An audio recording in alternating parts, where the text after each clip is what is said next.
from the kwento ni Kali. Ika-6 natin na province ngayon sa ating road trip. Let's go to Besang Pasig. Wow, babe! Parang nakakalula. Masyado to, matarik.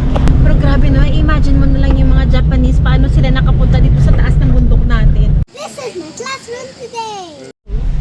11:37, 1:33 minutes. Bye-bye, Bugyas! Nag-umpisa ang day 4 natin sa highest highway to the highest vegetable garden in the Philippines. Ituloy na natin ang road trip sa historical spot ng Cervantes, Ilocos Sur. Destination, let's go to Besang Pass. Gasolina natin na palang rin. Galing pa yan lang. Yun yung Mangkayan na road. Ito yung baba. Ito yung Continue on Mangkayan. Cervantes, Mangkayan, Abadan Road for 31 kilometers. 31 kilometers, 1 hour, 30 minutes. Let's go. So, from Bugyas Municipal Hall papunta dito sa Mangkayan, expect downhill. Dapat pala expert driver ka dito. Kasi uphill, downhill, at saka twists and turns. Pero the view farther. Ito wala na masyadong landslide talaga. Wala na masyadong landslide. Because there's a Protection. there's a protection. Saya lang kasi wala na ulan. So mga ulan pala, kaba. Huwag na ulan dito. Kasi konting ulan lang, the landslide na siya. Let's have a road trip.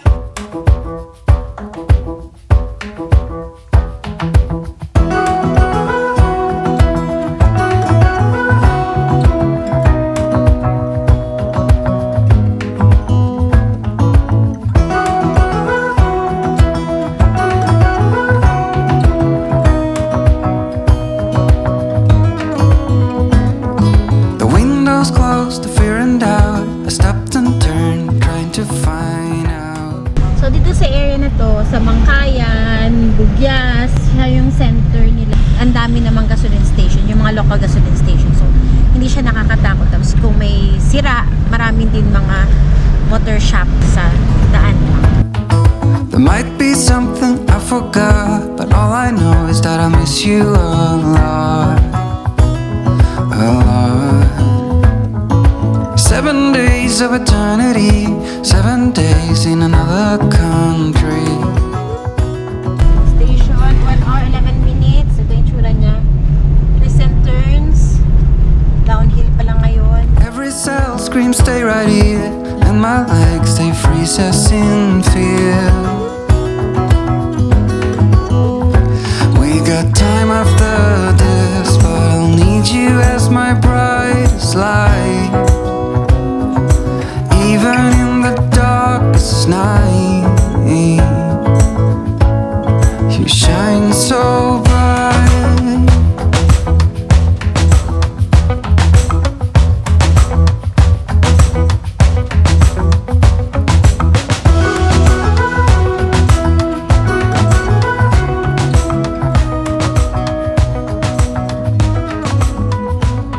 Can someone make this disappear? I'm having a crisis down So, here. ito na yung poblasyon Mangkayan.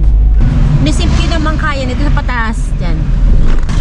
Public market, terminal, police station, health center, Mangkayan, Benguet.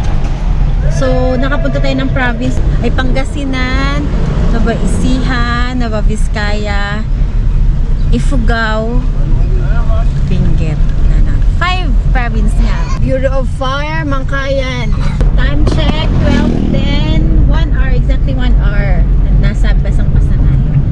Ang daan, downhill pa rin siya, twist and turn. May gradual uphill, konti lang. May ka-convoy kami, sumabay na lang kami sa kanila. Basta lang kaming naki-convoy dyan. Tapos, may isa pa dun sa likod, pick up. And if I can't see you, I lose my mind. I like to be with you all my time. And I miss you so much, the pain won't stop. It's the only thing I think about, it is a lot. Every cell screams get back home. Every day is so long. We got time after this, but I need you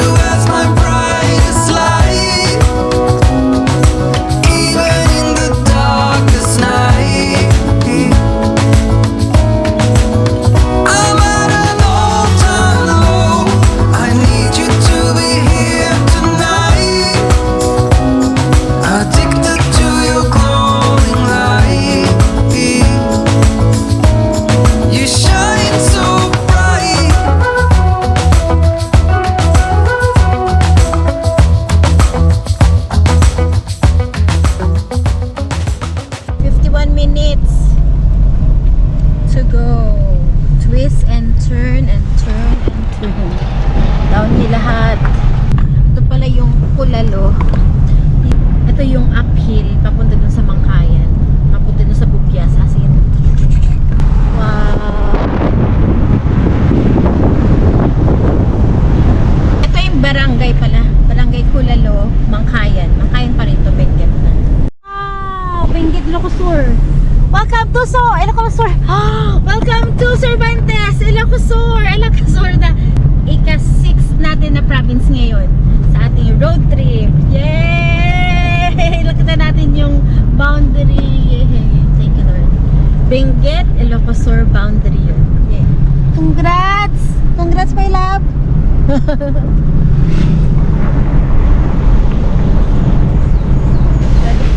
kilometers, 48 minutes. Ilog sa baba. Kung dun sa taas ng Ifugao, Benguet, Mountain Province, ang mga tanim nila ay mga vegetable, para ka nag-ikot sa vegetable garden. Dito naman ay ang daan, safe ang daan. Wala lang siyang mga ilaw-ilaw, konti-konti lang yung mga bahayan.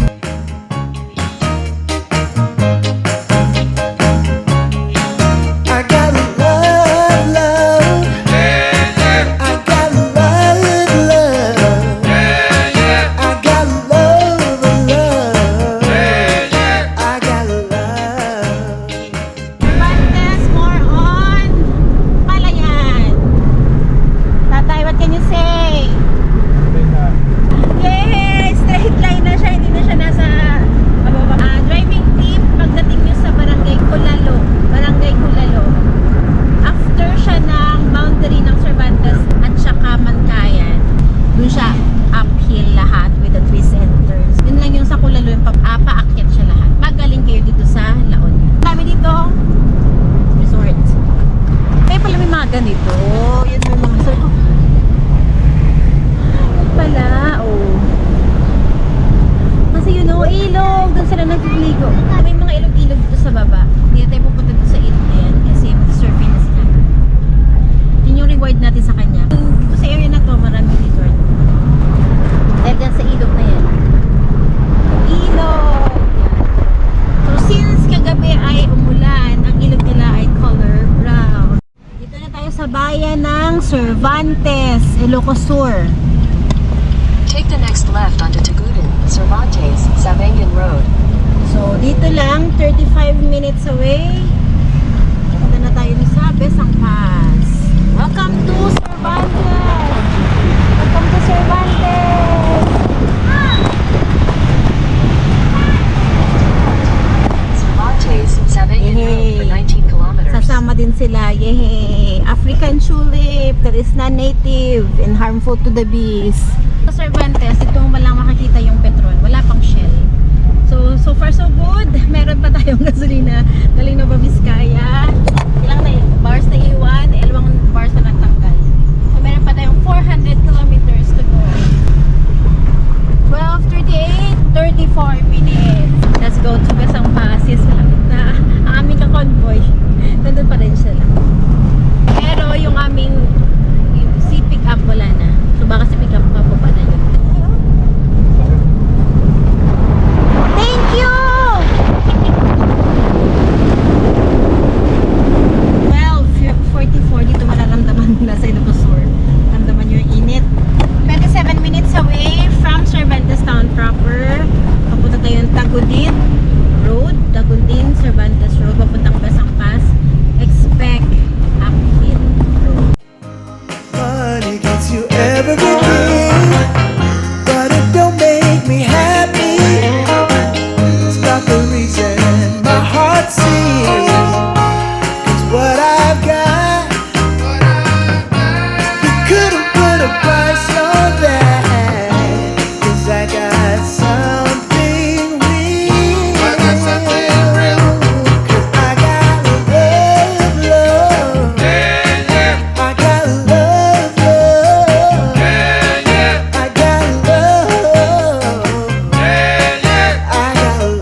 Hindi ko na makita. Wow. Wow, babe. Pero nakakaganda. Ooh, we're top of the world. Pero ang daan dito para siyang kitang daan. Katulad siya ng, kung galing kayo ng Santa Fe, papuntang Maliko, ito yung katulad ng gandaan nito. Ouch. Makikitang daan.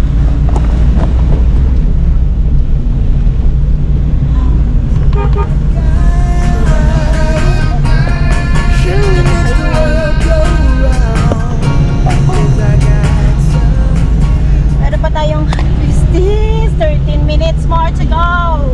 Pero ang dami itong pine trees. Pero makita mo sa baba, ay maliliit na yung mga wow! Cause I got love. I got love. I got love. I got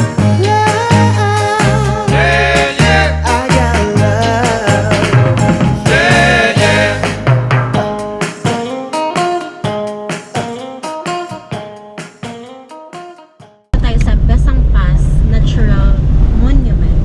Apart siya ng dun sa Villa Verde Trail. Ang Villa Verde Trail, yun yung napuntahan natin sa Sherman Tank. Part of the triangular defense ni Yamashita. Alam ba, masyadong matarik. Pero grabe no, imagine mo na lang yung mga Japanese, paano sila nakapunta dito sa taas ng bundok natin. Ito yung defense ng mga Japanese para kunin yung Luzon. Wow. Already packing, come with me. I'm not really asking. We'll get away to a place where we don't know. About to see the world in action. What we can be, life with no distractions. We'll get away. This is what we waited for. Take my hand, we'll make it somehow. We can't miss out. I'm done living life with the lights out. Die with my own doubts. Be free with me. Let's go, let's be free with me. Wildlife Sanctuary. Hindi na tayo daan doon kasi si Kali tulog na. Falling rocks. Dahan na. 2 lane siya pero narrow. Bangin sa gilid. Maraming pine trees. Medyo malamig. Tamang-tama rin yung temperature. Ouch. Ang daan, father. It's 7 minutes away. 1:03. Yung mga picture siya. Gypsy mamaya na. Picturean. Hindi kami basta-basta magkaka-park kasi makitid yung daan.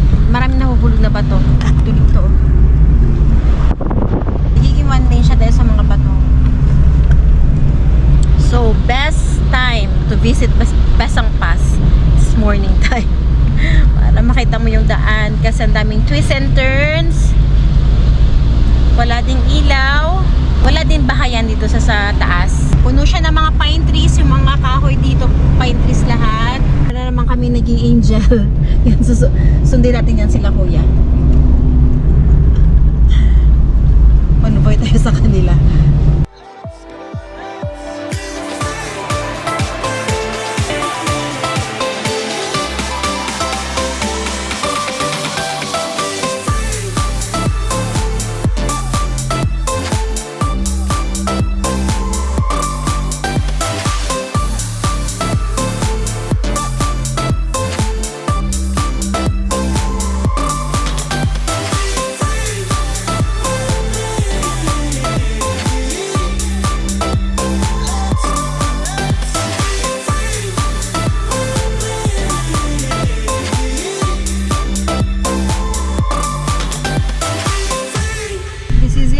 Register first, 10 pesos.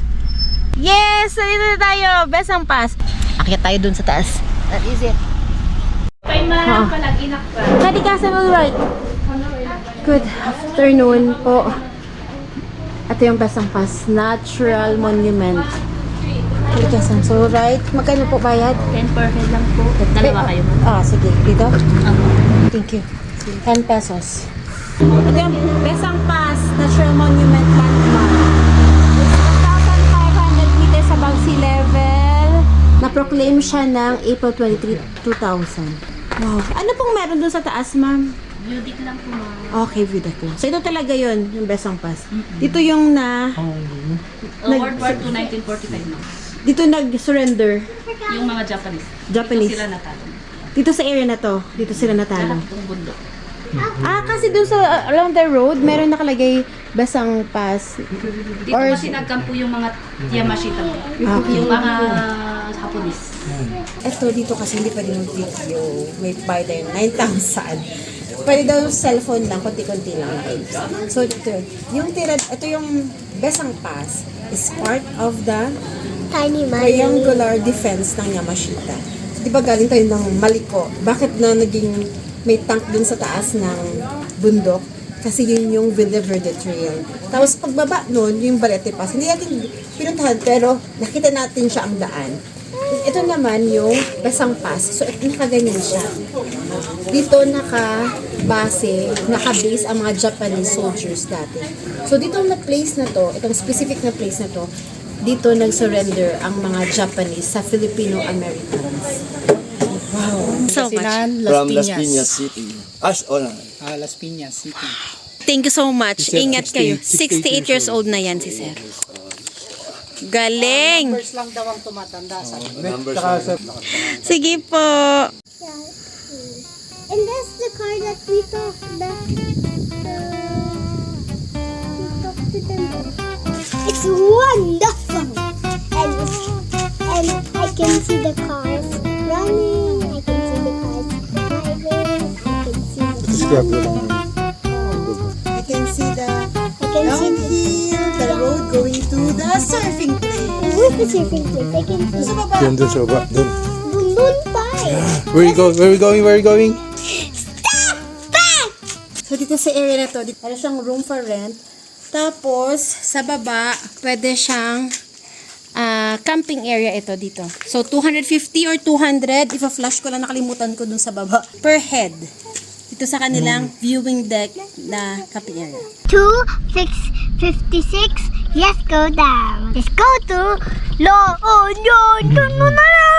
Ito wala siyang signal, so hindi pa natin alam kung anong pupunta natin sa La Union. Basta bumaba na tayo dito from Besang Pass. So doon sa loob hindi pwede mag-video, so picture lang tayo. Let's go. Isa downhill papunta doon sa La Union, 1 hour lang, 1 hour ride. 1 and 30 minutes lang ito. Pero lahat ay downhill. So enjoy the road. Let's go. And you can just have a content video on your cell phone. That's good. Likely the light of mine will burn out in the mountains where I spend my rambling years. I paid my sins from the poor traveling days. Oh Lord, please, can't you hear my prayers? So I rode my body up the mountain to a place where I can sit my rocking chair. I rode my body up the mountain, and I'm never going back again, I swear. Most likely the son of mine will be found in the mountains where I'm born and raised. I paid my duty as the sunny side cutie. Oh Lord, hear the sorrow in my heart. So I rode my body up the mountain.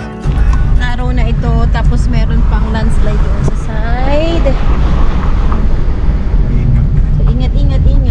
Takbo dito na 30 lang. 30 feet. And put your seatbelts on. Sa baba,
is lonely, sad and blue.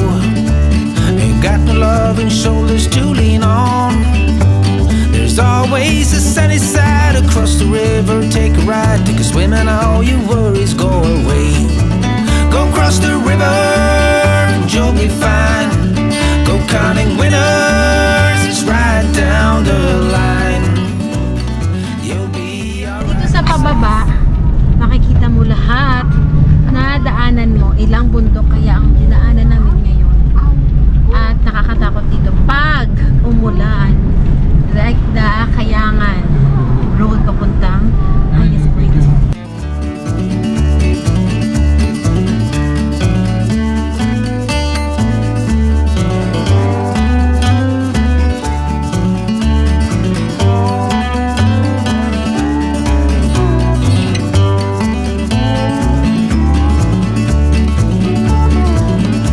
So when you're feeling lost in the city lights, ain't got nowhere to turn your winding wheels, there's always the sunny side across the river. Take a ride, take a swim, my friend, and paddle your guitar. Across the river, you'll be fine. Go counting winners, right down the line. You'll be alright on the sunny side.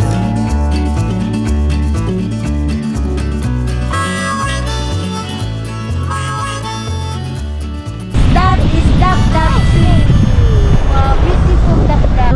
Dito sa Tagudin Cervantes Road, expect galing ka ng Mancaya, pababa siya ang lahat downhill. Tapos ang pressure, maganda ang view, nakakalula lang kasi sa gilid Kaya lang, bangin. mahina-hinaan dyan. Suka ang labas mo. Tapos kailangan mo talaga magpagas. Sharp curve ahead. So yun, expect na pag galing ka ng La Union papuntang Cervantes, dadaan ka ng Besang Pass, expect may gasolinahan pero ginagawa pa lang. So dati pag full talaga kayo, full tank pag akyat dito. Kasi uphill lahat. Doon ka pa lang sa And then Cervantes. you cannot brake. You cannot brake, oo, hindi ka pwede mag-stop over. Walang masyadong ilaw, walang mga bahay-bahayan sa gilid. Pero ano siya, oo, manipis ang daan. Pero yun nga, hindi ka siya masyado not recommended pa mag-brake kasi hindi paano sa likod o bibitin sila dun sa pag-akyat. Kasi lahat uphill talaga pag kalikan ng La Union. So yeah, gasolina muna, process of mind, tapos kailangan mo rin ng maaga, dapat dito ka sa maaga, wag gabi sa daan kasi wala masyadong tao, tapos pa-uphill pa. Tapos pagdating sa Cervantes, dun ka pa lang magkaroon ng flat. Tapos akyat ka na naman sa Mancaya, sa Kulalo, ay Barangay Kulalo, yun talagang uphill na naman. Butak na tayo, nasa Butak Bridge and the river. Doon tayo sa medyo pataga na, pero yung pressure sa tenga mo ramdam mo. Kung pababa naman kayo, galing kayo ng Cervantes, expect pababa, maganda umaga para kita yung daan kasi maganda ang view. Sayang paggabi hindi mo makita yung daan. Tipid sa gas, pero yung brake, ihanda ang brake. Gano'n ka mag-engine brake. Oo. Gamit na engine brake. Ngayon, gamit na engine brake kasi madalas pagpababa ako sa second gear. Isang buong araw na akyat sa Tinong Ifugao hanggang sa palusong na daan ng Bugyos sa Mangkayan. Then akyat langit na naman sa Cervantes hanggang Basang Pass. Nakakahilo at nakalula na tanawin naman ang nakaabang pababa ng Tagudin, Ilocos Sur. Hi, what a day full of memorable adventure. Highest point, highest vegetable garden, history class ang swerte mo anak sa iyong classroom. Sabi nga, it's not the destination but experiences, the lessons, the learnings that we shared. Our journey that is worth remembering for a lifetime. We survived! Basang Pass, iba ka. Saan na naman kaya magiging classroom ni Kali? So, see you in the next episode. One road trip, one camping site, one mountain hike, and one province at a time. Wala pa rin signal galing. Basang Pass, papunta dun sa baba.